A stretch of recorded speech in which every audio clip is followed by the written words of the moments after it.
창세기 42장 18절에서 25절 말씀. 사흘 만에 요셉이 그들에게 이르되 나는 하나님을 경외하노니 너희는 이같이 하여 생명을 보전하라. 너희가 확실한 자들이면 너희 형제 중 한 사람만 그 옥에 갇히게 하고 너희는 곡식을 가지고 가서 너희 집안의 굶주림을 구하고 너희 막내 아우를 내게로 데리고 오라. 그러면 너희 말이 진실함이 되고 너희가 죽지 아니하리라 하니 그들이 그대로 하니라. 그들이 서로 말하되 우리가 아우의 일로 말미암아 범죄하였도다. 그가 우리에게 애걸할 때에 그 마음의 괴로움을 보고도 듣지 아니하였으므로 이 괴로움이 우리에게 임하도다. 르우벤이 그들에게 대답하여 이르되 내가 너희에게 그 아이에 대하여 죄를 짓지 말라고 하지 아니하였더냐. 그래도 너희가 듣지 아니하였느니라. 그러므로 그의 핏값을 치르게 되었도다 하니 그들 사이에 통력을 세웠으므로 그들은 요셉이 듣는 줄을 알지 못하였더라.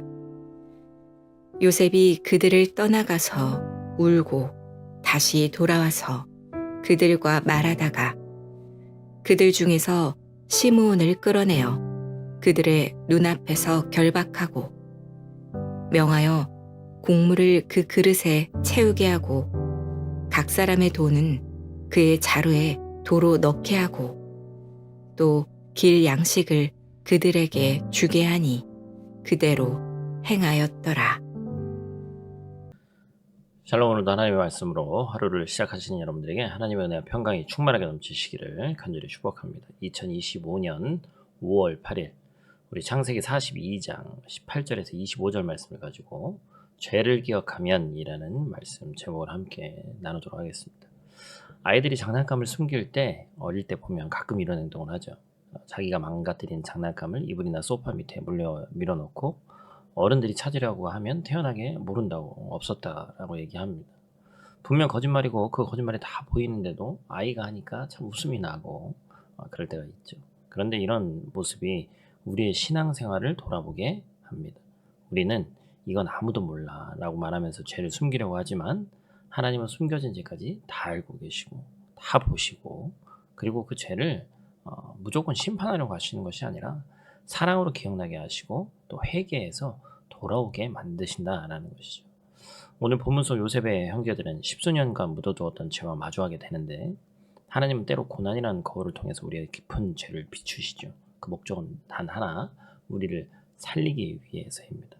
하나님께서 우리를 어떻게 다시 살리시는지 오늘 본 말씀 통해서 크게 세 가지만 우리가 함께 나누도록 하겠습니다. 첫 번째로 우리가 기억해야 될 것은 하나님은 고난을 통해 내면의 죄를 비추신다라는 것입니다. 이집트의 총리 이제 요셉이 사흘 만에 형제들을 부릅니다. 그리고 그들에게 어쩌면 정말 가혹한 시험, 굶주리고 있는 가족들 때문에 반드시 해야만 하는 시험을 명령하죠. 그것은 바로 막내 베냐민을 데려오라는 요구였습니다. 일부러 이제 그러는 거죠. 형제들에게 이 상황은 단순하게 가족 한 명 더 데려오는 일이 아니었어요. 과거 자신들이 요셉을 넘겼던 그 죄를 정면으로 기억나고 마주해야 되는 그런 시간이 되었습니다. 그래서 본문 21절 말씀 보면 형제들이 이렇게 얘기하죠. 같이 읽겠습니다. 그들이 서로 말하되 우리가 아우의 일로 말미암아 범죄하였도다. 그가 우리에게 애걸할 때에 그 마음의 괴로움을 보고도 듣지 아니하였으므로 이 괴로움이 우리에게 임하도다. 참 그래도 깨닫는 거죠. 오랫동안 그 침묵 가운데 있었다가 얼마나 긴 기간 그 침묵을 이 10명이 한마음과 한뜻이 돼서 그 죄를 감추려고 했습니까? 근데 죄는 시간이 지난다고 사라지지 않죠. 죄는 무의식 깊은 곳에 잠복해 있다가 하나님의 때에 우리 삶 가운데 다시 나타나는 거예요.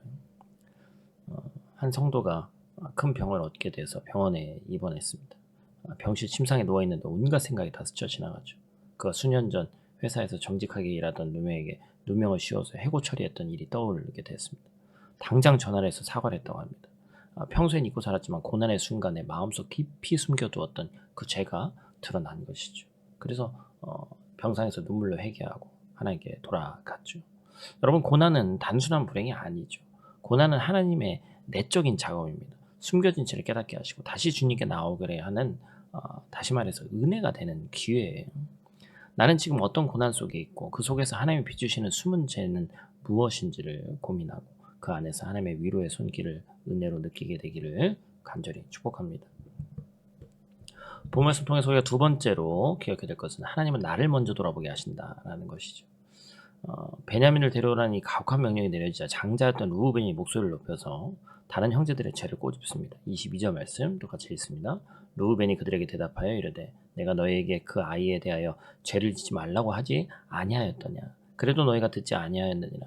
그러므로 그의 핏값을 치르게 되었도다 하니. 물론 루우벤에게도 책임이 있죠. 그러나 어찌됐건 루우벤이 했던 말이 있습니다.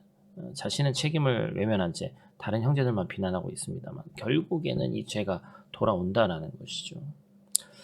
일전에 운전을 했는데 운전하고 나서 이제 내려서 막 돌아다니는데 무슨 분명히 날씨 좋다고 했는데 엄청 어두운 거예요. 뭐죠? 어느 순간 쓰고 있던 선글라스를 잊었던 그런 기억이 있습니다. 왜 그렇습니까? 자칫 내가 모든 것을 색안경을 끼고 바라보고 또 잘못된 가치관, 나의 삐뚤어진 영안으로 보고 있는 것은 아닌가라고 한번 생각해 봐야 돼요. 나는 괜찮은데 나에게는 막 다 이렇게 관대하면서 남에게는 정작 내 죄는 보지 못하면서 남의 죄를 계속해서 막 긁어내는 것이죠. 회개는 남의 잘못을 지적하는 것이 아닙니다. 철저하게 먼저 나 자신을 보는 것부터 시작해야 되는 거예요. 그래서 예수님은 형제의 눈 속에 티가 아닌 자기 눈 속에 들보를 깨달으라고 말씀하시지 않습니까? 그래서 르우벤이 형제들에게 말하듯 남의 잘못과 눈과 입에 어떤 그런 것들을 달고 사는 것이 아니라 오히려 내가 보이고 말씀을 듣고 읽을 때 내가 첫 번째로 기억나서 결국에 자신의 십자가를 지고 가는 성도가 돼야 한다라는 것입니다. 마지막 세 번째로 기억해야 할 것은 하나님은 회개의 기회를 새롭게 여신다라는 것입니다. 형제들이 요셉이 아무 말도 이해하지 못하였다고 생각했지만 요셉은 형제들의 대화를 들으면서 마음이 복받쳐서 급히 자리를 피해서 울고 다시 돌아옵니다. 24절 말씀이죠. 같이 읽습니다. 요셉이 그들을 떠나가서 울고 다시 돌아와서 그들과 말하다가 그들 중에서 시몬을 끌어내어 그들의 눈앞에 결박하고. 이 사람들은 이제 자기네 지역 말을 쓰니까 이스라엘 말을 쓰니까 몰랐지만 요셉이 그 말을 다 알아듣는 거죠. 요셉이 형제들 향해서 보복하거나 정죄하지 않고 곡식과 돈을 돌려보내는 은혜를 베풀었습니다. 그리고 그들이 다시 돌아올 수 있게끔 시므온을 데리고 있겠다 이렇게 얘기합니다. 여러분, 이게 이제 요셉 혼자만의 생각이 아니라 이게 바로 하나님의 마음이죠.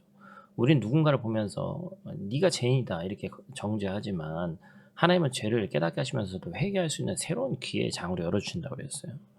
밭에 흉년이 찾아오고 겨울까지 되면서 농부는 모든 것을 포기합니다. 내년에는 무엇을 먹고 살아야 되나, 생업을 포기하고 다른 곳으로 가야 되나 온갖 생각을 다 하는데 봄이 되어 얼음이 녹고 밭을 갈자 뜻밖의 좋은 곡식이 자라나기 시작하는 거예요. 겨울은 땅을 망친 것이 아니라 오히려 에너지가 축적되는 새로운 생명을 준비하게 했던 것이죠.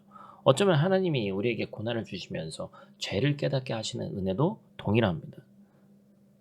우리의 삶이 완전히 끝난 것처럼 느껴질 수 있지만 하나님은 그 자리에 새로운 회개의 싹을 심으시는 것이죠.